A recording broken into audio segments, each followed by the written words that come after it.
Slay the Princess. The game where you say one thing about the princess and the voices in your head debate for an hour. It's one of, if not my favorite games. I've started to get a lot of animation ideas based off of it, but the only thing is, most of the characters aren't even shown. Like, at all. The majority of the characters are the voices, and I'm not counting the princess's different forms. Yet they aren't shown at all, except for little expressions for 3 of the 11. I don't really think that counts. I think the voices are a very interesting part of the story, so it definitely makes sense that we have to have them shown in animations. So, out of necessity and fun, I decided to make designs for all of them!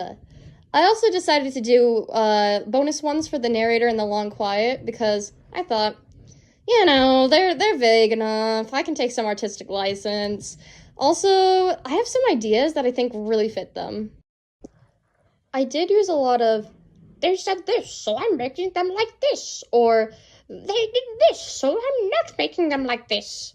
But I am not saying that this is the only correct design, or you just gotta follow some rule about the design and just go by everything they say. I really just wanted a design I felt was a confident fit to them, and I wanted to fine-tune my ideas, so I used a lot of the text to achieve that. Anyway, let's get started! First off, with the long quiet, I decided to make him not have those dog-looking legs and not crouch all the time, even though he looks like he does in The Princess and the Dragon. Like, I'm not sure what to call these legs, but they look like dog legs to me. I don't know what else to call them.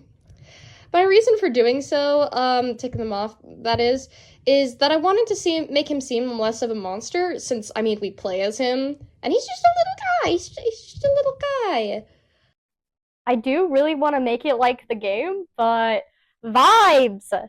So yeah, he doesn't have dog legs. I decided to do a beak, partly because it talks about it, but more because I wanted to see if I could just draw him looking good with a beak. I'm not even proficient in making bodies yet, and I'm already challenging myself. Not having a beak is also good, and, you know, makes more sense for kissing, but too bad! I felt like doing a beak. The beak I did is based off of a raven, which I know is the narrator's thing, but the long quiet also has black feathers, so I felt like he was a bit of a raven. You can't see it from the front, but I did a few sketches of his beak from the side, and this is what it looks like. It isn't really straight out, it's more tilted down because it just looked better to me.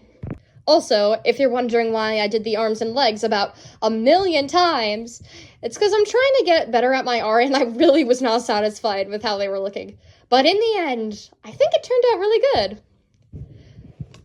For the narrator, I didn't want to make him a raven because I had a good human design that I felt fit him well, but also I care about symbolism. So it's gonna be hard to part with that. While I was playing the game, I made up some symbolism for why he shows up as a raven. I think the narrator is a bird and the princess is a human to symbolize enlightenment and unenlightenment.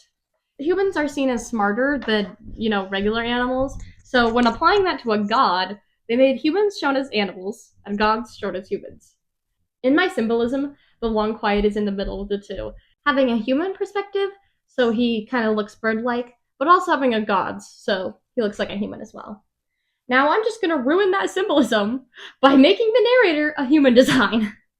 Honestly, I was really warring between the original game design and the vibes, but I ended up choosing a human because that's just how I picture him. Like, sure, it makes the narrator being a human make him seem more similar to the princess than the long quiet, but they also have different genders and hardly ever interact. Along with that, the narrator and the princess are both tied to change in existence, while the long quiet is something similar to nothing. I broke the symbolism, but fixed it with more symbolism. For the human narrator design, I kind of just went for more of a feeling. He seems like he's tired a lot of the time, and just got this vibe of a middle-aged man, so he's got a bit of gray in his hair, which I didn't draw because it's not in color, but it just is, okay? I also give him glasses because old, and because he reads and is smart. And also delusional. At first, he just had a suit, but later on, I decided to give him a sweater because he's narrating, so he has to have those comfy clothes. He still has a suit jacket and pants with shoes because he's a so called professional. The hair was confusing because I had a specific idea in my head, which was hard to find, especially because I don't understand men's hairstyles. But I landed on this one, and it is the closest to what it was in my head. I just made it less poofy and made it stick forward more for my drawing. I like it a lot, but I have to admit, looking back at it, I think I was heavily affected subconsciously with the saddest drawing of the narrator from Stanley Parable. So, oops. Now that we're done with that, it's time for the voices! And I'm going to start with the designs that were the easiest to come up with to the ones that were the most difficult at the end. First is my man, the Skeptic! He was surprisingly easy, but that's just because I had recently played the chapter The Cage, and he makes a lot of references to data points and sample sizes, which just screams scientist. And sure, he only says that in one chapter, but it works with what we know about him, being concerned with figuring out the world they're in. So I just gave him that stereotypical look of a scientist. Just make it real noticeable. He's just rocking a lab coat and goggles. I like how it turned out. I think it shows how serious he is, but doesn't make him seem like he can't joke. He is very silly. Next one was the Opportunist. This one was also easy because of the chapter I just played when you play the chapter The Wraith. I'm specifically referring to when you were in the chapter Nightmare and you stab her at the top of the stairs, which leads you to getting the Opportunist of the next chapter. He says a lot of things about helping the princess with management and getting everyone else a good job. Basically, government job slash business stuff. So, in light of that, and the fact that there are many metaphors about dressing a lie to make it look better than it is, I decided to give him a fancy suit. Plus, he talks about pecking order a lot, and that's sometimes used as a business metaphor. And no, I am not trying to copy Business Band by Larv B, although you should go watch it because it's really good and it's better than my art. But I also just came to the conclusion that a suit would work well with his personality, and with all the nonsense about having a job. They were really trying to tell us something in this chapter. Just as an extra touch, I decided to have a mini knife in his suit pocket, more for a metaphor than anything. During some part, he could pull it out as a knives out metaphor. Knives out meaning showing previously hidden hatred, which doesn't exactly work since he doesn't really hate people, but he doesn't care for others either. I'm just gonna roll with it. I think it turned out pretty fitting with his personality and his lying. Okay, but personal feelings about him, I genuinely thought he wasn't that bad until the Princess and the Dragon chapter. He is now dead to me, and I hate him so much! But I also like him. Don't ask. He and his fancy suit he wears can burn in the trash. For this man, I started off with searching medieval romance because the interesting way he talks and the happily ever after had banners of courtship, so I felt like it might be related. And searching it up, it turns out to be a great fit. Medieval romance has a lot of flowery, poetic language, which fits the way Smitten speaks. I think he says something about being a hero. I can't remember, but you get the vibes anyway with him treating the damsel like a damsel and wanting to save her. Anyway, just really makes him seem like a medieval knight going off to save the princess. So that's what I went with. I wanted to go for a mix of armor and, more soft casual clothing, since he is in fact ready to go to battle for the princess. I'm looking at the time, he killed us. But he also has a big soft spot and doesn't want to fight. I found a few good outfits when I searched courtship, with the knights wearing chainmail and a tunic over it with a little crest. I am very proud of the crest I came up with. It's a heart combined with a shield. I just love it so much. It's just perfect. Oh, it's so cute. He's not going to wear a helmet because he isn't that bad already. He really just doesn't fight that much. And then I gave him some boots, and also the chainmail is gonna cover his neck. I love his design. Although, he reminds me of Sir Lancelot from those King Arthur stories. And I can't decide whether that's a good or bad thing. My man, the Broken, was surprisingly easy. After I looked through, all the chapter season. He falls in love with the princess a lot, not just in the chapter of the tower, so I thought, hey, I could give him a love motif. He's very similar to the Smitten in that way. Who are you? I'm you, but depressed. Also, he kind of hates himself, so I decided to do something with that. I decided to make him a very, very unhealthy amount of skinny to go with that, self hatred. The skin and bone look kind of fits. I also wanted to have his heart showing because he's very emotional. While wondering if I should make his heart broken in some way, I remembered bleeding heart and that it means over emotional, which just fits pretty much perfectly. And then I gave him baggy sweatpants because vibes. This turned out to be more gory than I was thinking, especially since I don't really like gore. But symbolism! I think it turned out pretty good. My right hand man, the hero! He was surprisingly easy for me. He is just the most sane out of all of the voices, and it was easier to narrow him down when I compare him to the other voices, especially the Smitten. They're both heroes, but the Smitten can accidentally end up dehumanizing people a lot, and doesn't always have the best morals. With history and fiction, I mostly think of old heroes as the ones who were good quotation marks, but very prideful and one dimensional, which definitely is not the hero at all. So I thought, what modern hero was more fitting? Just someone who does the right thing and has good morals, I suppose. Plus, in the part where you go into the shifting man's heart and you ask him, what hero are you? He says all of them, which I'm going to take as he's like heroes nowadays. So I'm going to give him some modern clothes. I just decided to start off searching British men's fashion because the hero seems to have a British accent, and I just wanted to narrow down the search a little bit. It worked because I found this image and decided to go with the fluffy coat because I just thought it fit his vibe. Maybe it's because the fluff shows how nice he is. I guess I don't know. Then just some normal pants and shoes. Not much to talk about.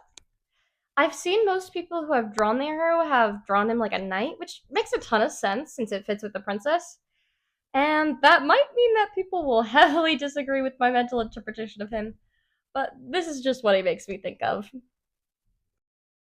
The stubborn was easier once I started paying attention to exactly what he was saying. For all the voices, I had a good idea of their personality, but it definitely grew from trying to figure out designs from them and paying attention to everything they said. I latched onto one thing he said. Right then, fisticuffs it is. For context, this is when we go into the basement without the knife in the chapter The Adversary. So I searched up the origin of fisticuffs. Fisticuffs means fighting with your bare hands and not with weapons. The place of origin didn't help me though, because people really don't know when it originated or where. So then I thought, hey, this guy doesn't really care about dying as long as he wins. So he's not invested in fighting for survival. It's more about fun and victory. It's almost like a game. And there are many fighting sports. Plus, there's an achievement called I Didn't Hear No Bell. And I know that in the adversary she was like, no play fighting. But when you don't die, it really seems more like play fighting.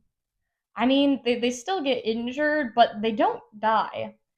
And since the stubborn is fine with getting hurt and hurting her, I thought it kind of fit with underground fighting. It's fighting for fun and glory, and not for survival. And also, people injure each other a lot. The stubborn seems like he prefers not to follow rules, so it fits that he would do illegal fighting. The only problem is that he seems to prefer having the knife. But hey, there's underground knife fighting, so I think it still fits. He's prepared for fisticuffs, but likes fighting with a knife. Even though I think he would just go wild with fighting and not have a specific style, I thought it would be fun for him to have a style that is at least similar to what he does. It would narrow down his outfit at least a bit. I landed on Elite Way because it is pretty much fighting with all of your body and doesn't have a bobbing and weaving strategy like boxing. A major downside of Leafway is the massive amounts of injuries, which just fits perfectly with the stubborn. Plus, in Leafway, you don't use fighting gloves, just a gauze or tape. I was thinking about deciding on a knife fighting style, but all the ones I saw were a bit too controlled and, precise. So he doesn't get a knife fighting style. Again, he just goes for it. I decided to give him fighting shorts and a gauze like in a leaf way. He's going to be ripped because he just puts, so much emphasis on being strong. I like how he turned out. It's a little normal overall for the extreme amount of research I did, but I enjoyed learning more about fighting. As weird as that sounds. The Hunted was a bit more difficult, even though I had a good jumping off point. I didn't think I should give him clothes because he definitely has a more animalistic nature, but I still wanted him to look distinct from the long quiet. So I changed his body a bit. He reminds me of a bunny, to be honest, with his talk about finding a hole to hide in and his obsession with surviving and running away, rather than fighting. Though he does fight at times, rabbits sometimes do as well. I mostly just chose that because it's what most people think of when they think about prey. Also, I like bunnies, and I like the hunted, so we're going with it. With prey animals like rabbits, they have different eyes than predators. They have eyes on the sides of their heads, so they can see behind them. So I just decided to do little ears and eyes like rabbits. Also, when rabbits get scared, you can see the whites of their eyes, but if they're calm, you can't see the whites. So I decided to include that for his expression. Other than that, I just gave him a different head, neck, and smoother beak, like a bird of prey. Along with that, I gave him a crouchy stance 24/7 and gave him back those dog legs. He was so much harder to draw than the other voices, but that was just because all the others were basically just playing dress up, except for like small changes on the broken and stubborn. I think he ended up looking really cute. I love him so much. The cheat is up next, and the point I started with was how he talks about the deck being stacked, or being the house. First, I decided to search up the origin of card games, but it kind of came from way too many different places a long time ago. So I searched up the origin of house in card games because he has a line about being the house. The house in things like this is house advantage, which applies to casinos, and a person or machine that is operating is always more likely to win. Basically, in gambling, you're probably not going to get your money back. This idea of gambling is going to help us narrow this down a ton. Also, it makes sense that if you're losing money, you'd be more upset that the cause was cheating. It tracks with how annoyed he is, like, most of the time. I searched up gambling history and found that blackjack was created based on other games of the same type in Nevada around the 1920s. And although the cheat has never said anything about blackjack specifically, when you think about gambling, at least in America, you think about Las Vegas, which boomed in popularity back in the 1920s. Choosing a time in the past will help him look different from the hero and also help us narrow this down more. I started with searching some images from that time and place, and I got some good men's fashion to go off of. There were a lot of fedoras and suits, so I decided to go with that.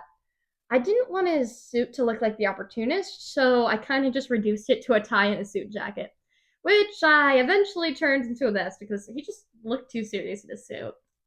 And I mean, sure, vests weren't as popular as suits, but there was still quite a few people wearing them. I was proud of coming up with literal metaphors for some of the designs, so I tried coming up with one for him. I wanted one for anger, and most of them are fire, so I put a little wick on his hat, like a time bomb, along with a card because gambling. I think it turned out good for the most part. It doesn't give much of his vibes because the fedora makes him look more serious than I think he is, but I gave him a unique design, and it still fits him overall pretty well. The cool design is so simple and so easy to come up with that it's just embarrassing how much time it took for me to figure it out.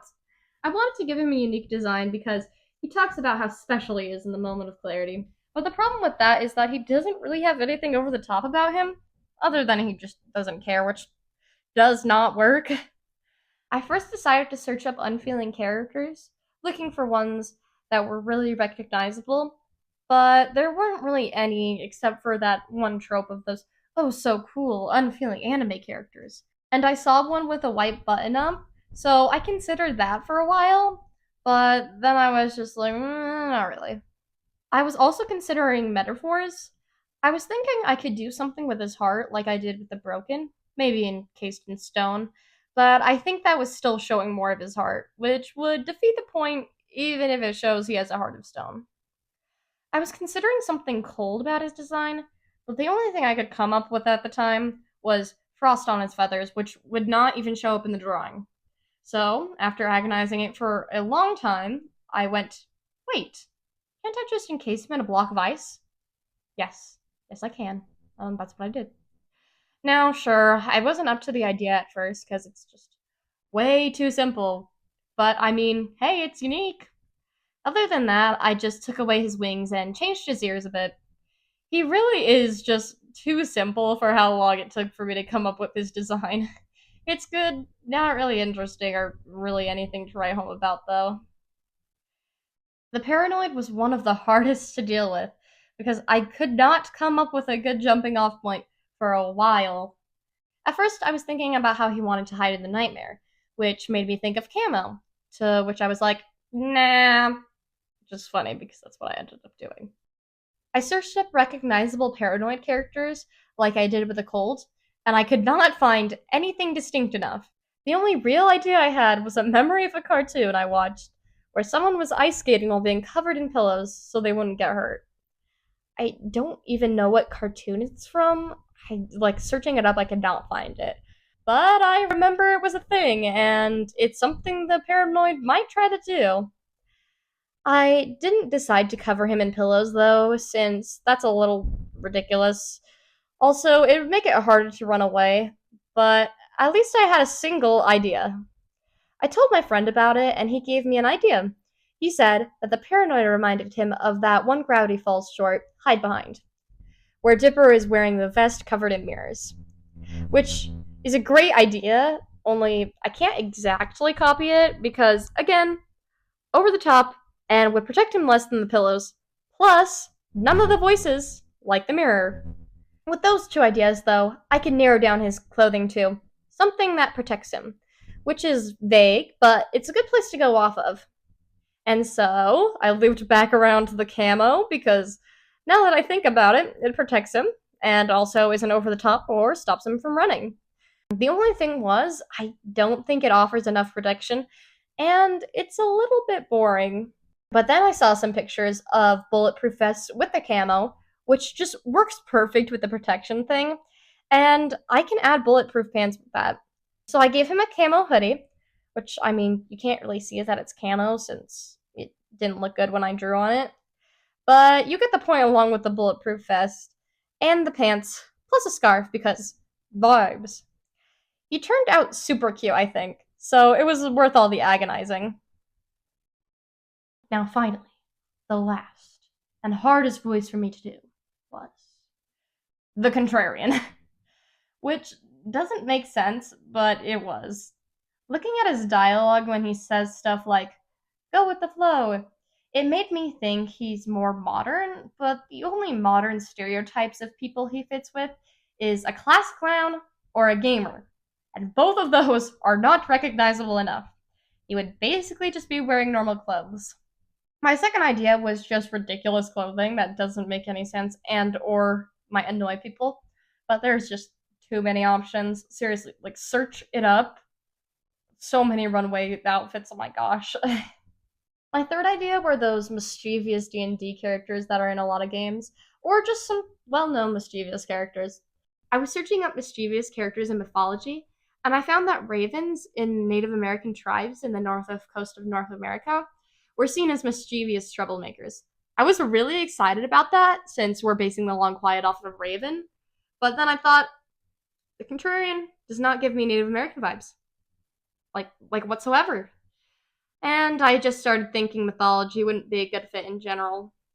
I got tired of searching for recognizable characters to base them off of, so I started looking at D&D characters. A lot of people play mischievous or silly thieving characters, so I thought it'd be a good place to get ideas from. The most stereotypical backstory used for these characters was an entertainer. I feel like an entertainer was his vibe and decided to get a look at different entertainers. I looked at a Roman entertainer, which were mischievous and just told things like they were. That's good, but they were not recognizable enough. They kind of just, wore togas, and it just did not match the vibes. So next, I looked at a jester. And truth be told, I had an idea for a jester at the beginning, but I didn't know enough jesters to know that it would be a perfect fit, and I wanted to avoid copying because a lot of other people have done Contrarian jester designs. But just reading about how many jesters that were hired were actually thieves or troublemakers, it's just too perfect. The only setback that turned out to be a step forward was his statement, going with the flow, which is a relatively new phrase of speech, but that just made me decide that he was from a Renaissance fair instead of from the, actual time period. Which also led me to giving him sunglasses and no sleeves or pants, because man is crazy. It kind of just came together when I was drawing. I just decided to add in those things. And I'm glad I decided to add those things in because it makes him seem a little more chaotic and weird like he is. I think it looks super cool. But yeah, those are all the designs I gave the voices. I probably took this way more seriously than I had to, but it was fun, and I'm proud of how everything turned out. I hope you guys enjoyed the design and the process. I really like seeing how other people decide to make them look, so I wanted to make my own. Anyway, thanks for watching, and I will see you later!